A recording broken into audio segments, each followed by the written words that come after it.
Teman sekalian, topik kita hari ini adalah ini dia ya, finish strong with positive mindset, gitu ya teman-teman ya.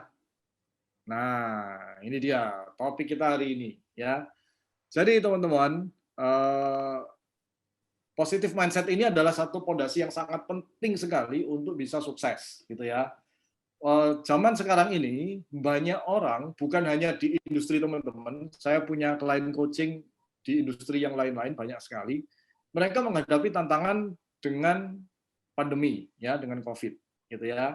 Nah, tetapi sebenarnya yang terjadi adalah dengan atau tanpa COVID, kalau emang orangnya males, ya tetap aja nggak ada hasil kok teman-teman. Ya, emangnya kalau lu nggak ada COVID, hasil lu bakal lebih baik? Belum tentu juga, sama aja sih sebenarnya gitu kan ya. So jadi jangan berdalih menggunakan alasan ya ini kan pandemi gitu kan ya. Emang kalau nggak ada pandemi lu bakal lebih bagus gitu dari hari ini. Coba dipikir, belum tentu juga kok ya. Kalau emang dasarnya males ya males aja gitu loh ya. Kalau emang dasarnya itu nggak pengen sukses ya nggak pengen sukses aja sih kayak gitu ya. Nah itu bukan hanya terjadi di sini teman-teman ya, di tempat-tempat yang lain, di industri yang lain itu ya kurang lebih sama kayak gitu ya. Banyak banget orang-orang yang mereka itu tidak punya pemikiran-pemikiran yang positif, tapi mereka kepingin sukses gitu ya. Bagaimana caranya bisa sukses gitu ya kalau ternyata nggak punya pemikiran positif gitu ya. Nah, ini terkadang disepelekan teman-teman ya. Tetapi hari ini saya melihat klien coaching saya yang cukup banyak teman-teman. Saya melihat mereka yang benar-benar menerapkan apa yang saya sharingkan sehingga mereka punya mindset positif. Mereka benar-benar bisa menanjak, bahkan mereka mendapatkan hasil yang luar biasa bahkan di zaman pandemi seperti ini. Jadi pandemi atau enggak pandemi sebetulnya sama aja sebenarnya. Ya, sebetulnya sama saja ya. Bagi mereka yang punya positive mindset, sebetulnya pandemi atau enggak pandemi sama aja. Sementara bagi orang yang punya negative mindset juga begitu. Mau pandemi mau tidak sama aja gitu loh ya. Apa yang sama aja? Ya mereka tidak produktif juga gitu. Ya, orang-orang yang punya negative mindset itu ketika tidak pandemi ya hasilnya ya begitu juga gitu, namanya males gitu kan. Ketika pandemi ya begitu juga gitu. Jadi sebetulnya nggak ada bedanya. Mau pandemi mau tidak sebetulnya nggak ada bedanya gitu ya. Orang-orang yang benar-benar kreatif bisa survive ya. Nah, sekarang ini katanya orang banyak industri-industri yang terpukul. Tapi saya perhatikan industri-industri yang kreatif mereka nggak terpukul teman-teman sekalian. Ya, kalau di Jakarta teman-teman mungkin lihat yang namanya Pantai Indah Kapuk 2 itu, ya itu mereka penjualannya ya tetap aja ada penjualan tuh. Sementara dunia properti yang lain terpuruk gitu, dia tetap aja ada penjualan. Ya, yang lain ngomong dunia properti lesu gitu, enggak juga tuh, mereka tetap jualan dan mereka ada yang beli, ya rame juga, ya. Oke teman-teman yang di Jakarta mungkin lebih tahu, bener nggak? Ya, bener nggak Steven? Lu tahu nggak? Yang Benar, datang ke benar, PIK 2 rame juga kan? Iya benar, betul, ramai banget. Saya Rame nggak ke sana. banget bahkan dia katanya Steven ya. benar. Saya cuma lihat-lihat aja di internet gitu kan, buset nih gitu kan ya. Kayaknya dia properti yang nggak terpukul kali gitu kan ya. Orang lain semua dunia properti ngomong gila, properti seret seret seret gitu. Bagi dia enggak tuh. Bener nggak? Iya, Ya, Benar banget. oke. Di betul Bali banget. saya juga punya teman. Ya, di Bali saya punya teman yang developer, yang kontraktor gitu kan ya. Bahkan di era pandemi dia bisa jual sampai 30-40 unit rumah kayak begitu. Yang lain ngomong Bali sepi, ya semua semua di Bali itu pada dijual murah-murah, nggak ada yang beli. Lah ini mana jual 30-40 rumah gitu kan. Oke. Terus barusan saya diajak juga untuk investasi di Bali juga gitu kan ya. Coach, mau nggak? Gue lagi bangun properti nih di Bali gitu kan ya. Nggak banyak sih gitu kan ya. Kalau mau ikutan invest, yuk katanya begitu. Oke. Terus gua tanya dulu kan, lu market lu di mana gitu kan? Kan katanya orang, saya pancing gitu kan. Katanya orang properti lagi sepi gitu kan, di Bali lagi lesu properti gitu kan ya.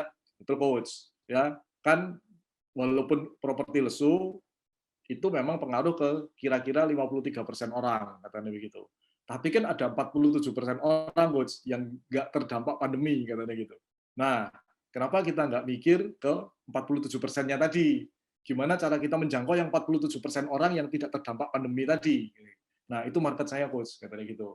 Terus dia ngasih data di bulan kemarin dari mulai Juni sampai Agustus gitu kan ya. Dia punya data bersama dengan brokernya dia itu berhasil menjual rumah 33 ya, 33 atau 36 ya. Saya lupa ceritanya gitu kan ya. 33 unit rumah yang dibangun dengan harga berkisar antara 1,3 sampai 1,7 M itu laku gitu kan ya. Oke, di masa pandemi gitu kan ya. So, jadi teman-teman ya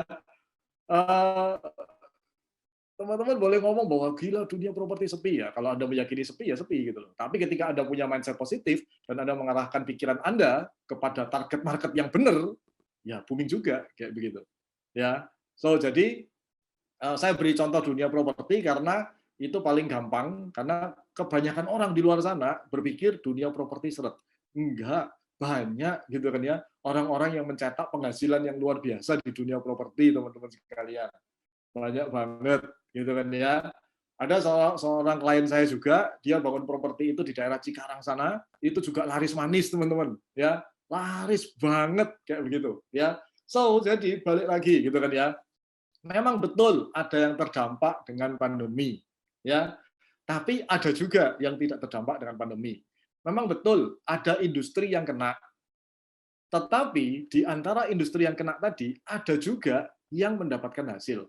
Orang ngomong dunia properti seret.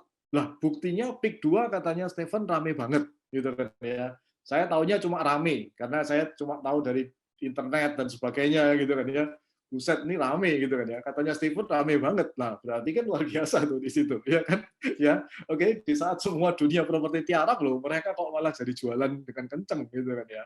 Oke, bahkan kalau nggak salah ada satu klien saya itu tempo hari dia ngomong, coach, saya minta pertimbangan, saya mau ngambil di PIK 2 katanya gitu. Ya udah, itu waktu pertama kali itu harganya 700 juta something. Terus kemarin dia update lagi, coach, sekarang di pitch 2 harganya naik loh coach katanya gitu.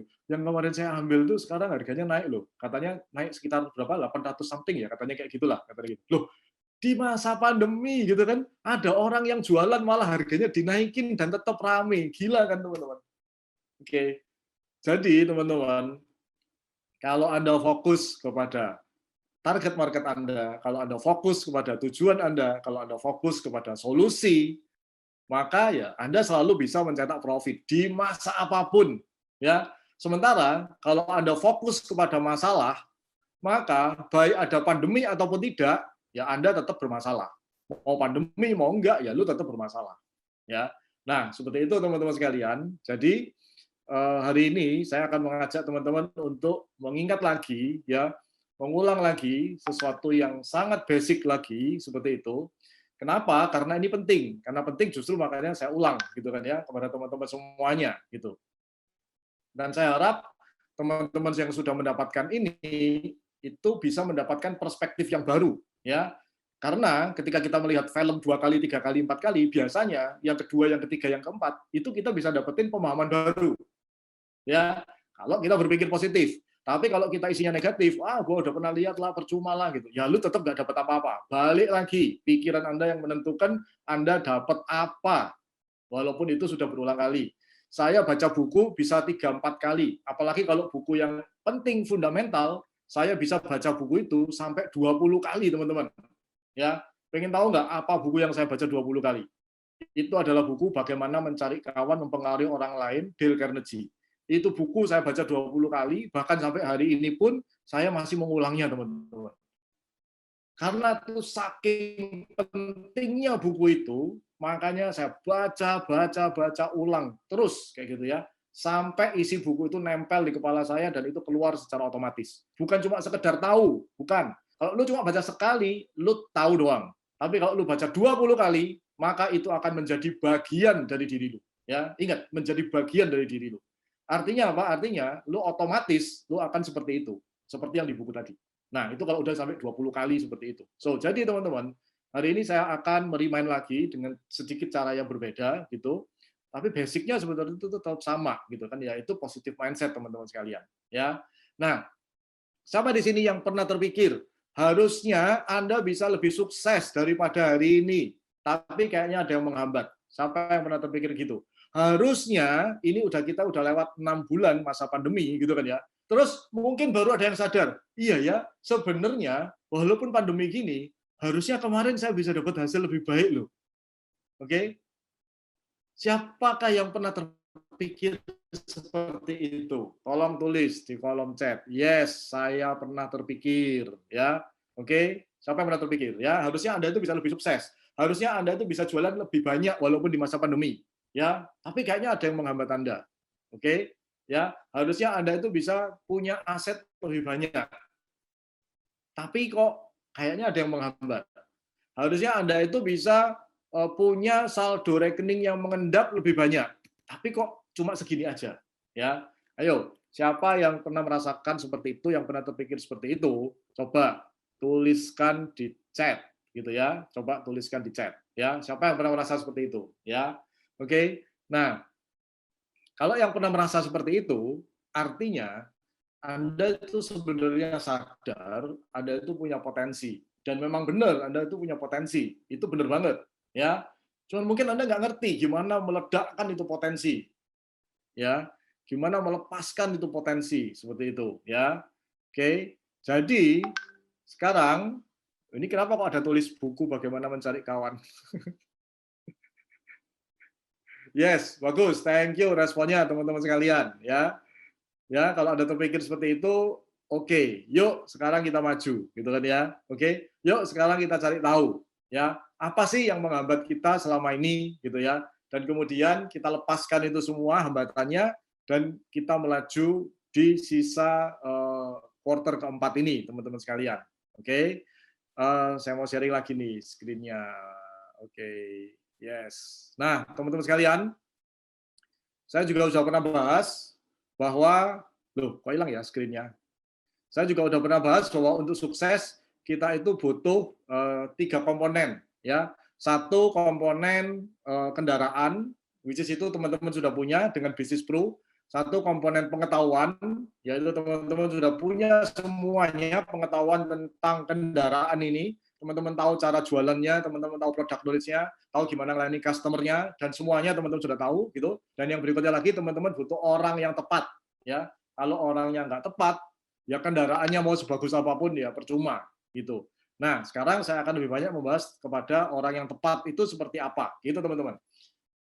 Oke, 90% kesuksesan teman-teman semua, ya semua orang di dunia ini teman-teman.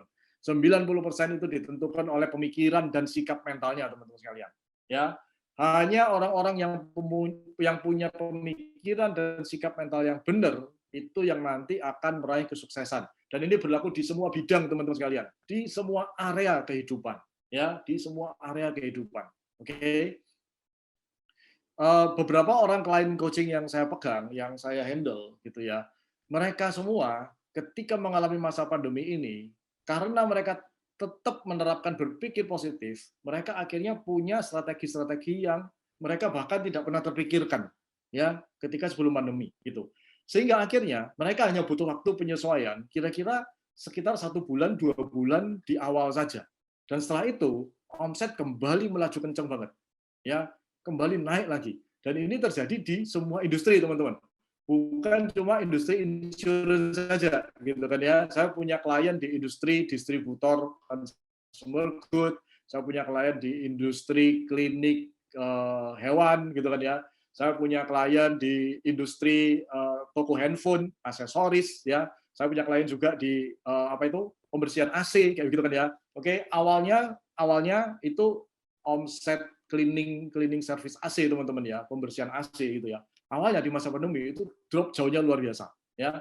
Kenapa? Nggak ada orang yang berani mengizinkan tukang servis AC masuk untuk bersihin AC-nya gitu kan. Wah, pada ketakutan semua gitu kan ya.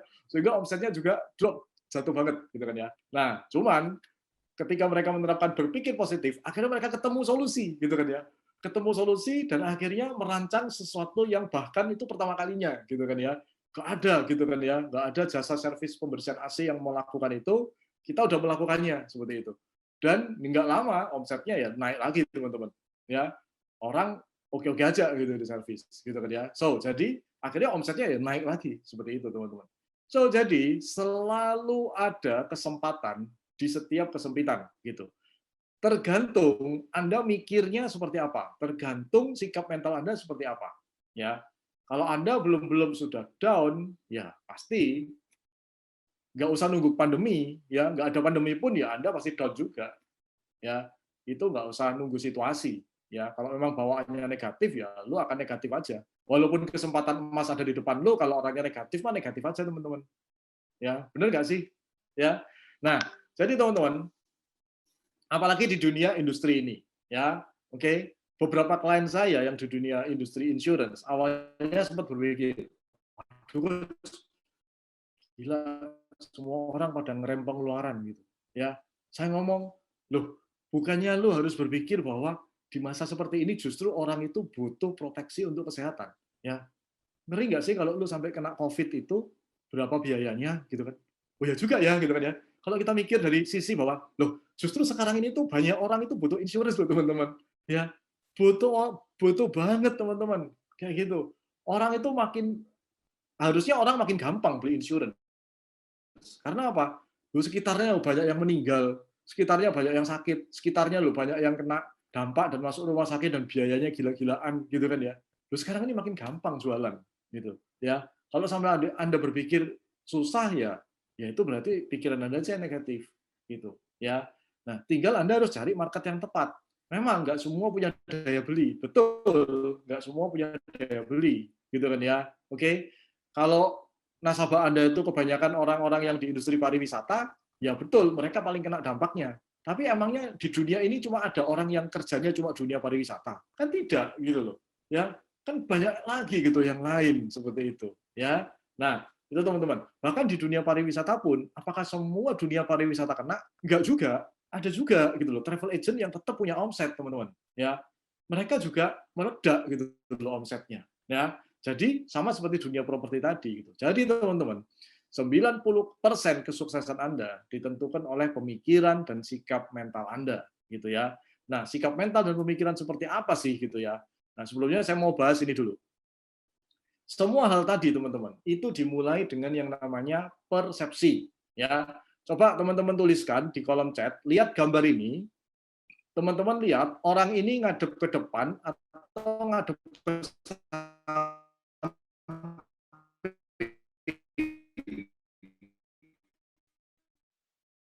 coba tulis, ya. Oke, cepat lihatnya, jangan terlalu lama. Lihat sekali, ya. Dia ngadep ke depan atau ke samping, coba tulis. Ayo. Dia ngadep ke depan atau ke samping, cepat tulis, ya. Jangan terlalu lama lihatnya. Ayo. Dia ngadep kemana? Ya, samping, depan, ya. Oke. Ya, oke.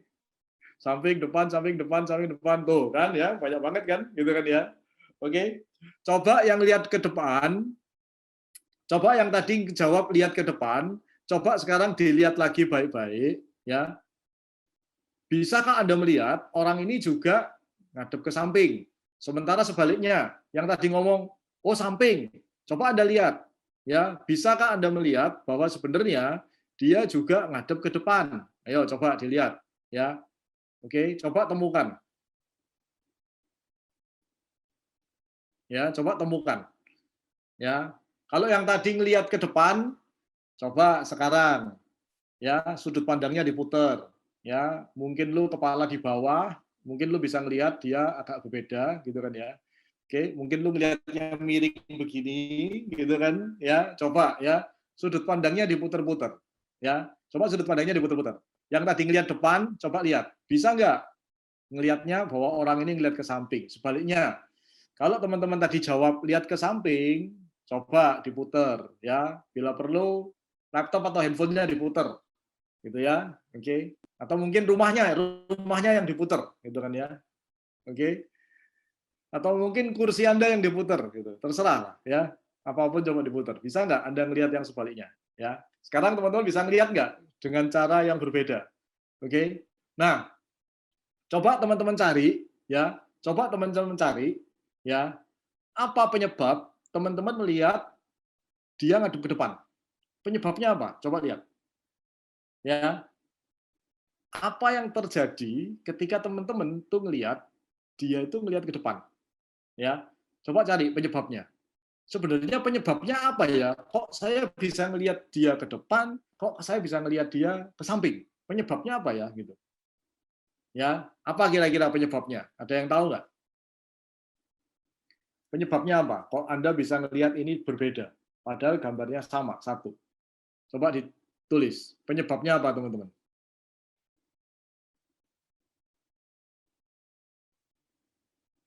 Kuping, kuping, bahu, mata, ya, ya tahu pikiran, tapi penyebabnya apa gitu. Sudut pandang. Nah, ini ada yang benar jawabnya. Sudut pandang. Apa maksudnya sudut pandang? Maksudnya adalah fokus. Ya, coba sekarang fokus mata Anda arahkan ke telinganya dia. Coba arahkan, ya. Entar, saya share ininya ya, gambarnya hilang. Coba sekarang fokus mata Anda pindah, ya. Mana sih tadi? Nah, ini dia. Ya. Coba sekarang fokus mata Anda pindah. Oke? Ya. Coba fokus mata Anda arahkan ke telinganya dia. Coba fokus matanya diarahkan ke telinga. Anda lihat dia kemana. Ya. Sekarang coba fokus matanya diarahkan ke hidung. Fokus matanya ke hidung. Anda lihat dia ngadep kemana. Oke? Nah, itu yang dimaksud dengan sudut pandang atau fokus. Ya. Oke? Ketika Anda fokus ke telinganya dia, Anda akan melihat dia ngadep ke depan. Betul? Ya. Atau Anda juga boleh fokus ke bahunya dia. Maka dia akan melihat ke depan. Tapi begitu Anda ganti fokusnya, ketika Anda fokus ke hidungnya dia, Anda akan melihat dia ngadep ke samping. Ya, betul ya? Oke. Jadi, tadi yang pertama kali jawab, oh dia melihat ke depan. Itu tanpa sadar Anda mengarahkan fokus mata Anda ke telinga. Nggak tahu kenapa kok Anda tertarik sama telinga, ya kan? Kok pertama kali Anda yang lihat telinga gitu kan? Sementara tadi yang pertama kali jawab, oh dia ngadep ke samping, itu tanpa sadar Anda mengarahkan fokus mata Anda kepada hidung. Nah, itu semua terjadi tanpa Anda sadari. Fokus yang tidak disadari, gitu ya. Tiba-tiba aja Anda tertarik dengan hidung, gitu kan ya. Ting, Anda langsung lihat hidungnya. Nggak tahu kenapa Anda tertarik dengan hidung. Coba Anda tanya ke diri sendiri. Kenapa kok Anda tertarik sama hidung? Ya, sementara yang lain kenapa kok tertarik sama mata? Atau mungkin sama telinga. Ya, oke. Oke ya, teman-teman. Jadi, persepsi Anda dimulai dengan fokus Anda, teman-teman. Ya, di masa pandemi ini, kalau fokus Anda kepada pandemi, fokus Anda kepada orang ngerem pengeluaran, kalau fokus Anda kepada orang-orang sekarang ini pada hati-hati pakai uang, kalau fokus Anda kepada banyak orang yang lapse, oke? Teman-teman saya cerita nasabahnya lapse, oke?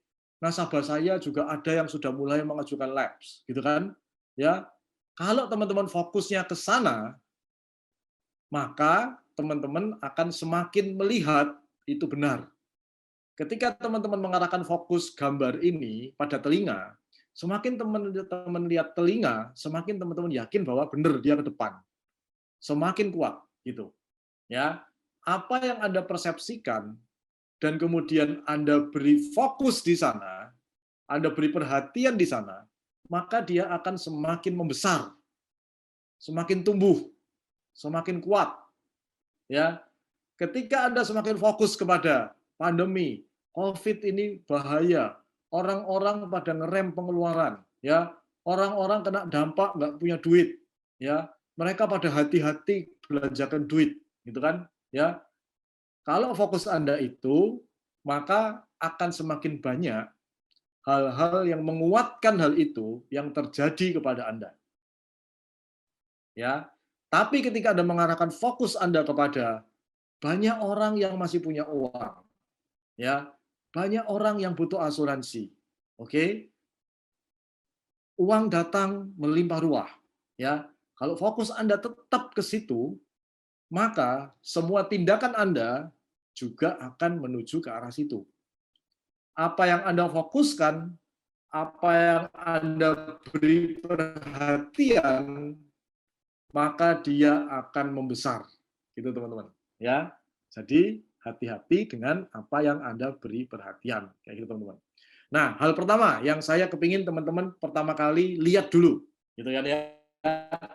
Teman-teman sadarin dulu. Ya. Secara global, teman-teman perlu bisa memandang situasi pandemi ini ya. Kemudian sekarang secara khusus yaitu teman-teman sendiri.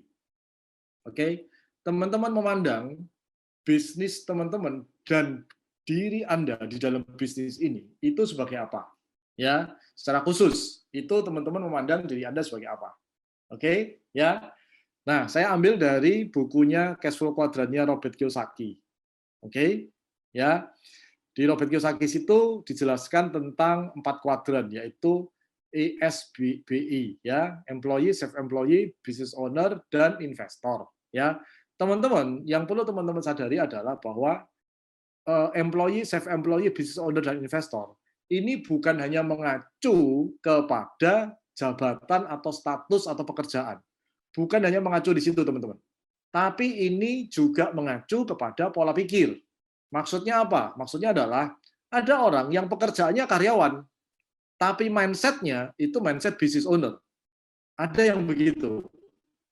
Ya. Nah, itu nggak lama lagi pasti akan jadi business owner beneran. Pasti akan jadi business owner beneran.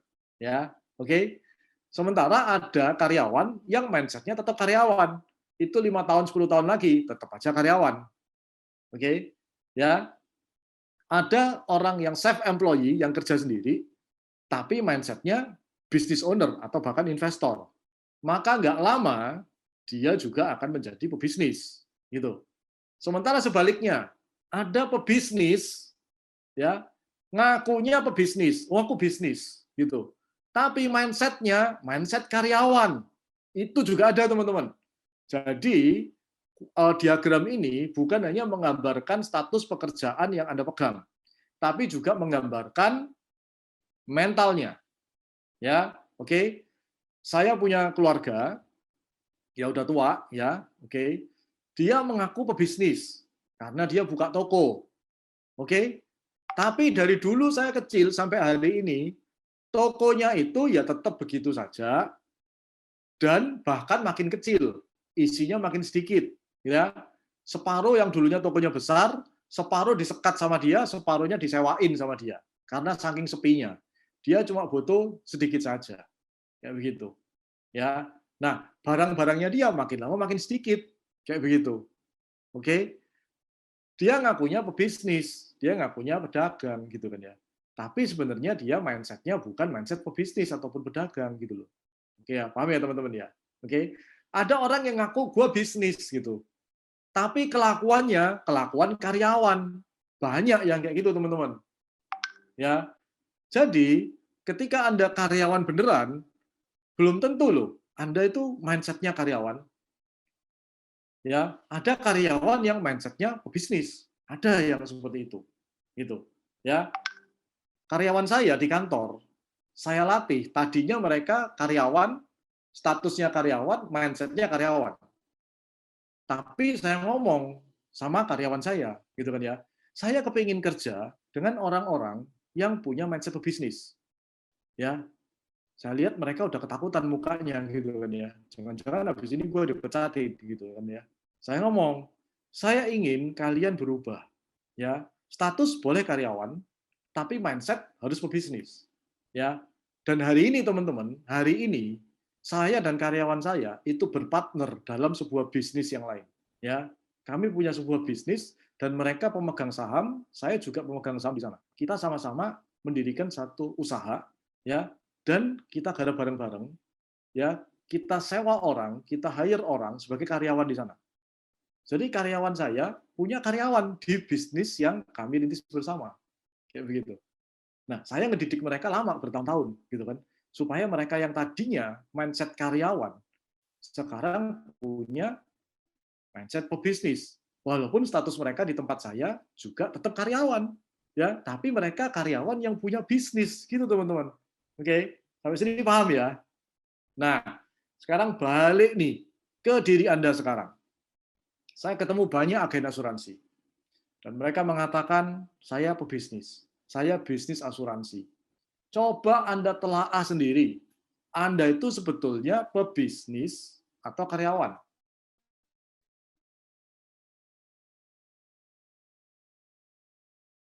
Ya, secara mindset, saya nggak ngomong secara status. Mungkin kalau secara pekerjaan Anda, ya, tapi sebenarnya secara sikap, secara kelakuan, Anda pebisnis atau Anda karyawan. Loh, emangnya apa ya Pak tanda-tandanya karyawan atau pebisnis gitu kan ya? Nah, ini saya kasih tanda-tandanya ya. Oke. Kalau karyawan itu hanya berpikir pendek. Mereka cuma berpikir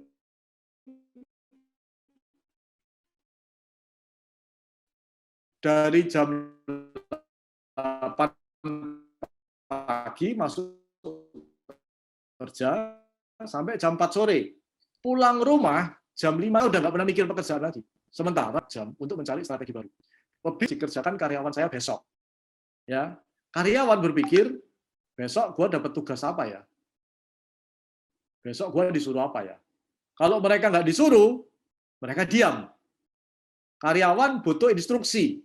Karyawan butuh diingatkan. Ya, itu adalah mindsetnya karyawan. Karyawan cuma mikir 1 bulan ini gue harus ngapain. Dia nggak mikir 5 tahun lagi mau gimana, nggak punya planning. Ya pokoknya ya saya berencana jadi karyawan yang baik supaya bisa tetap dipakai sama perusahaan ini. Selama saya baik, saya memenuhi SOP, job desk saya kerjakan semuanya, ya gue pasti aman. Emang bener pasti aman, gitu. Ya, ya meningkat sedikit-sedikit oke lah gitu. Tapi meningkatnya ya meningkat karyawan. Ya dia akan tetap jadi karyawan terus, ya begitu. Nggak ada salahnya juga teman-teman jadi karyawan karena perusahaan tetap butuh kok. Kalau semua jadi pebisnis tuh, yang jadi karyawan siapa? Ya, jadi karyawan tetap dibutuhkan teman-teman. Ya, karyawan tetap dibutuhkan. Ya, seperti itu. Tapi Anda punya pilihan. Anda mau jadi karyawan atau Anda mau jadi pebisnis, gitu ya. Oke. Nah, self employee juga begitu. Bedanya self employee sedikit lebih disiplin daripada employee. Ya, self employee itu kadang bisa mood, kadang bisa nggak mood. Kalau dia mood, kerjanya bagus, omsetnya banyak. Itu self employee. Ya, oke. Kalau karyawan mood nggak mood, lu harus kerjain karena dia dipaksa. Ya, itu karyawan. Ya, kalau self employee karena dia merasa, ingat, dia merasa dia adalah bosnya, maka dia bisa seenaknya sendiri. Kalau nggak mood, ya gua nggak kerjain, gitu kan ya. Padahal yang rugi ketika dia nggak kerjain, ya dia sendiri, tapi dia nggak sadar. Dia berlindung di balik jubah, gua kan bosnya, ya. Tapi bos yang semu. Kenapa? Ya karena kalau lu nggak kerja, lu nggak dapat hasil. Itu self employee, ya. Nah, di dalam dunia asuransi, 2 tipe ini ada, teman-teman. Ya, ada agen asuransi, bahkan ada yang sudah mencapai posisi manajerial, AD, bahkan mungkin AD, gitu ya. Ngakunya pebisnis, tapi sebenarnya mentalnya mental employee atau self employee. Ya, kerja berdasarkan mood. Ya, kalau situasi enak, gua rajin. Ya, kalau situasi nggak enak, ya udah. Ya, dan mereka berdalih, kan ini bisnis gua. Nah, begitu teman-teman. Ya, oke. Mereka berdalih di balik itu tadi. Karena ini bisnis gua. Justru kan gua milih bisnis ini kan supaya gua bisa seenaknya, bebas gitu kan ya. Oke, ya bebas itu nggak berarti seenaknya teman-teman. Ya, oke. Nah, itu ada teman-teman sekalian. Ya, coba teman-teman introspeksi diri gitu kan ya. Saya harap di sini nggak ada ya. Ini yang di luar sana teman-teman, bukan yang di sini ya. Ini saya ceritain di luar sana ya. Kalau di Provide ini semuanya kayaknya pebisnis ya. Bu Lili bener ya Bu Lili ya. Oke. Ya, harapannya semua pebisnis semuanya gitu ya. Oke. Nggak ada yang punya mental employee ataupun self employee gitu ya. Nah, yang business owner itu ciri-cirinya apa? Business owner tidak pernah merasa mood atau nggak mood. Kenapa? Karena dia punya tanggung jawab yang besar. Ya, business owner mood nggak mood harus jalan. Kalau enggak, karyawan lo mau dibayarin apa? Gitu. Business owner mood nggak mood tetap dia akan jalan. Ya, kenapa? Karena mereka punya tanggung jawab yang besar banget. Ya, di dunia insurance juga begitu. Kalau Anda punya mindset di dunia insurance sebagai business owner, Anda mood, Anda nggak mood, Anda harus tetap mikir. Karena apa? Karena udah begitu banyak orang bergantung kepada Anda. Ya, begitu Anda nggak mood, tim Anda itu melihat Anda dan mereka juga nggak mood. Gitu. Bener nggak? Oke? Jadi sebagai business owner, mau nggak mau, Anda harus tetap mood. Walaupun Anda nggak mood, Anda di depan harus tampil in the mood. Harus kayak begitu. Ya, nggak ada penawaran lagi. Pokoknya lu jadi business owner ya harus begitu. Gitu. Business owner nggak pernah baperan. Oke? Ya. Waduh, gila nih. COVID nih, pandemi nih. Aduh, gitu kan ya. Wah, ini gimana nih pemerintah yang salah nih, pemerintah kurang tanggap nih gitu. Coba gue hidupnya di negara lain. Mungkin walaupun COVID, gue tetap survive. Pret, gitu kan. Kalau lu memang males ya tetap aja males. Lu mau hidup di negara manapun ya males gitu kan. Paham ya teman-teman ya? So, jadi bagi business owner itu fokusnya kepada bagaimana mereka membuat terobosan. Ya, bagaimana mereka membuat sebuah terobosan. Itu business owner, teman-teman. Karena di bawah dia banyak orang bergantung hidupnya kepada keputusannya dia. Ya. Jadi kalau dia sampai loyo, maka yang di bawah itu kena pengaruh semuanya. Walaupun business owner tadi juga masih manusia, yang masih bisa punya kena masalah juga, tapi di depan mereka harus tetap mood. Mereka harus tetap semangat. Nah, itu business owner, teman-teman. Oke? Suka nggak suka, nyaman nggak nyaman, lu harus mimpin meeting. Suka nggak suka, nyaman nggak nyaman, lu harus ngajarin tim lu. Itu business owner. Oke? Kalau self employee, gua nggak mood, ya gua nggak usah muncul. Masih bisa self employee, ya. Oke? Kalau employee nggak bisa. Ya, lu harus datang. Lu harus ikut. Nah, ya. Jadi itu employee, ya karena dipaksa, gitu. Business owner nggak bisa. Business owner fokus kepada pengetesan dan pengukuran. Ya, mereka nggak sempat baper. Kalau mereka pakai cara ini nggak bisa, oh berarti harus temuin cara lain. Nah, itu business owner, teman-teman. Oke. Kalau gua prospek si A yang pakai cara ini nggak bisa, ya berarti gua harus pakai cara ini. Kalau teman-teman gua itu orang-orang di dunia pariwisata, perhotelan, yang semua itu terdampak COVID,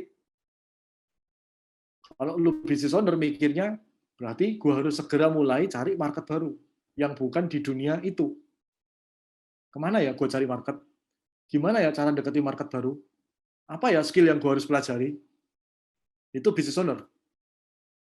Ya, kalau isinya cuma mengeluh, aduh gimana ya, orang-orang gua, nasabah-nasabah gua kebanyakan orang dunia perhotelan, dunia pariwisata, semua terdampak COVID, aduh gimana ya, mereka diyakinkan untuk nggak nutup polis pun, mereka juga nggak punya duit, berlalu lah. Nah, cuma gitu doang responnya. Gitu. Ya udah deh, banyak-banyak bersyukur deh, sok spiritual gitu kan ya. Semoga COVID cepat berlalu sehingga nasabah gua nanti bisa punya income dan bisnis bisa balik lagi gitu. Kelihatannya spiritual tapi sebetulnya males. Oke. Kelihatannya spiritual tapi sebenarnya nggak kreatif. Ya, itu bukan business owner, teman-teman. Ya. Business owner akan selalu mencari cara. Business owner selalu fokus kepada pengetesan dan pengukuran. Ya, cara ini dites, diukur hasilnya seberapa, efektif dijalanin, nggak efektif diganti, nggak sempat baper, ya, nggak sempat nyalain pemerintah, nggak sempat nyalain leadernya, nggak sempat nyalain agensi, nggak sempat. Mereka terlalu sibuk dengan goal dan targetnya. sehingga nggak punya waktu untuk nyalain orang lain. Ya, ketika Anda masih punya waktu untuk nyalain orang lain, ketika Anda masih punya pemikiran-pemikiran negatif terhadap seseorang, Anda kurang sibuk sama impian Anda. Ya, Anda terlalu nganggur sebenarnya, sehingga Anda bisa mikir negatif. Kalau Anda sibuk banget dengan impian Anda nggak sempat negatif. Karena Anda akan merasa itu buang waktu, otomatis itu terjadi, teman-teman. So, kalau Anda hari ini merasa masih banyak pemikiran negatif, masih tidak banyak tindakan, Anda itu terlalu nganggur. Ya, Anda nggak serius dengan impian Anda. Ya, jangan-jangan Anda cuma mengkhayal selama ini. Ya, ngomong-ngomong teman-teman tahu ya bedanya impian sama khayalan. Impian itu ditindaklanjuti, teman-teman. Kalau khayalan cuma dipikir, nggak ada tindak lanjutnya. Itu ngayal namanya. Ya, nah business owner tidak seperti itu, teman-teman. Oke, jadi sekali lagi saya summary-kan, business owner fokus pada solusi. Business owner fokus kepada pengetesan dan pengukuran. Ya, business owner selalu berusaha mencari cara. Ya, business owner selalu berusaha mencari target market yang baru. Dia selalu mikir gimana cara mendekati target market baru. Dia selalu melakukan sebuah upaya terobosan yang dites, yang diukur, sampai dia ketemu dengan target marketnya. Jadi nggak punya waktu untuk baper. Ya, kalau lu kebanyakan baper, lu masuk aja komunitas bucin. Ya, tahu bucin kan? Ya, itu komunitas bucin itu banyak pakai perasaan, teman-teman. Ya, oke. Nanti WA nggak dibales, gitu kan? Kok WA gua cuma dibaca doang, nggak dibales, udah baper, gitu kan? Ya, sama kan? Kalau bucin kan begitu ya, teman-teman tahu bucin ya, budak cinta, ya kan gitu kan ya? Oke, ya nanti orang yang disayangi dia nggak bales, waduh, dia mikirnya sudah, waduh ya gimana ya dia sayang gua nggak ya? Waduh gimana nih gitu kan ya? Oke, ntar nggak ditelepon seharian, udah baper, ya itu kelakuan bucin kayak gitu, teman-teman. Ya, jadi kalau lu suka baper, ya lu lebih baik masuk komunitas bucin aja, jangan komunitas pebisnis, gitu ya teman-teman. Oke, kayak gitu teman-teman. Jadi bagi pebisnis nggak ada baper, ya nggak punya waktu baper, teman-teman. Ya nggak punya waktu. Kenapa? Karena terlalu sayang waktu itu digunakan untuk baper-baper. Terlalu sayang waktu itu digunakan untuk berpikir negatif. Terlalu sayang, teman-teman. Oke. Nah, kemudian setelah itu yang berikutnya adalah investor. Ya, investor itu berpikir bagaimana uang bekerja untuk uang. Pebisnis di asuransi, ya, tapi uang lu berkembang kemana-mana, gitu kan ya. Biarin aja uang kerja untuk uang, ya biarin aja, gitu kan ya. Saya pun juga mengajarkan karyawan-karyawan saya untuk menjadi investor, ya. Saya ngajarin mereka bagaimana beli saham supaya gratis, ya.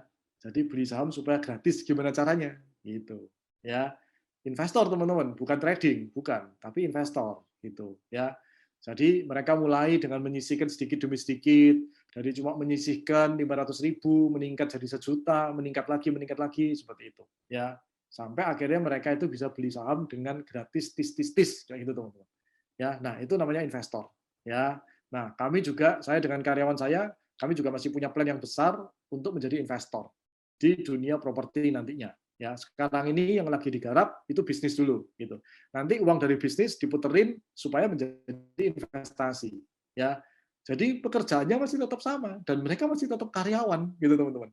Tapi mereka karyawan yang punya bisnis dan punya investasi, ya seperti itu. Sama, teman-teman di sini juga begitu, gitu kan ya. Teman-teman punya kendaraan yang bagus banget dengan produk dari Prudential ini tadi, itu bagus banget, gitu.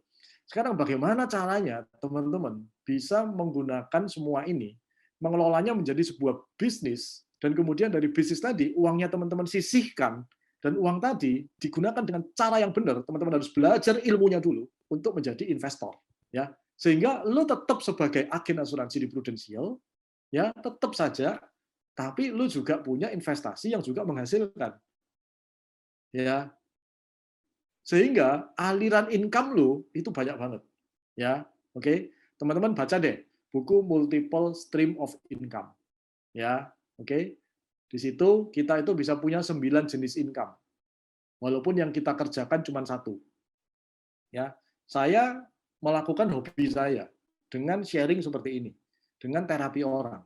Ya, tapi saya punya aliran income itu dari banyak, dari macam-macam teman-teman. Ya, ada yang dari properti, ada yang dari saham, ada yang dari koperasi yang didirikan, gitu kan. Ada yang dari bisnis-bisnis yang lain yang saya dirikan dengan karyawan saya, gitu. Ya, aliran income-nya macam-macam teman-teman sekalian. Ya, oke. Jadi begitulah teman-teman harus berpikir. Ya, teman-teman tetap aja tekuni satu hal. Kenapa? Karena untuk menekuni hal yang berbeda lagi itu butuh waktu lagi teman-teman. Harus belajar lagi sampai jadi ahli gitu. Nah, kenapa enggak yang sudah di tangannya teman-teman itu diperdalam sampai teman-teman jadi ahli, sampai teman-teman bisa nyetak uang yang banyak banget, dan kemudian teman-teman belajar mindset pebisnis dan mindset investor.